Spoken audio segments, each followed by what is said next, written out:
Hey guys, I'm Naomi. I just want to apologize if at any point during this video I sound a little raspy or if my voice cracks. It's because I've been sick for the past week and it's actually the best I've sounded in a couple of days, so just bear with me as I give this video. And what I want to talk about today is the idea that public speaking is a timeless talent because it was relevant back in BC times, it's relevant today, and it's sure going to be relevant in the future. So first I'm going to touch on the life of the Greeks, and that was because they thrived on oral expression, and this is all discussed in the beginning of chapter 2. And they were prideful of the way that they could speak because they didn't have items such as social media, they didn't have cell phones, they didn't have videos, they couldn't pre-record and fix up their speeches on, make it sound the way that they wanted to sound.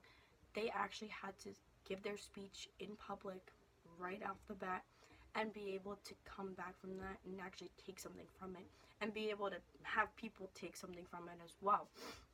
And so it was just so important to them that they learned this art of communication, which they called rhetoric. And they actually had schools set up for men at the age of 14 they would go to and just learn how to speak publicly, and just made a world of a difference to that nation.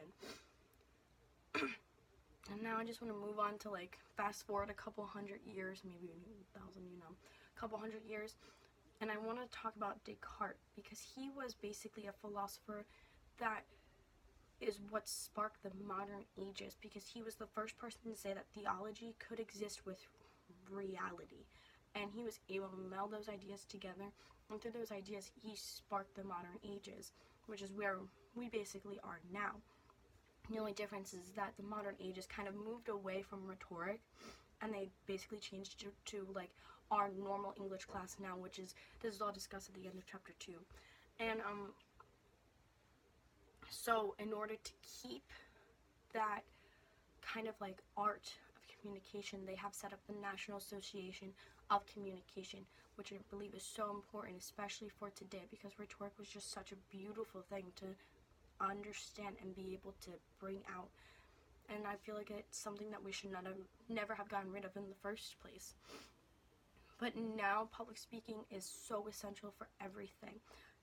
The ability to speak comfortably, confidently, and be understood is so important for items or for situations such as trying to find jobs, creating new relationships, mending old relationships.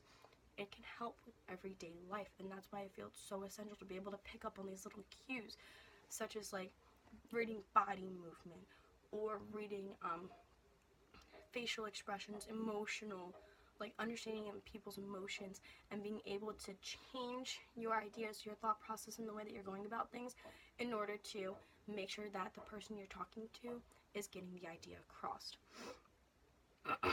And I know a couple people who actually suffer with this fear of public speaking, which is just communication apprehensive, and that's just again, they're just scared to speak publicly.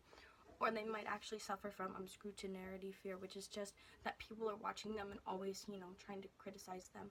And that's a perfectly acceptable thing to have, but you can't just live life in fear of talking, because that's how humans thrive still today. And so there's different techniques that the book showed us how to resolve ourselves basically. And one of the ones that I actually didn't even know actually had a name for it was the breathe release technique. So you just breathe in, relax, and I even use it every day because it makes every world of a difference. And I just think that people need to know public speaking is important, especially for the future, because people are going to use it for everything, because we're not going to be talking to robots. We talk to humans. We talk face to face. We don't just use media as a source of communication, and even then it's our voice that we're putting out there. So thank you guys so much for listening to this video. I'm sorry, thank you for bearing with me, and I hope that you guys have a great rest of your day, and I'm so excited to experience this class with you guys. See ya.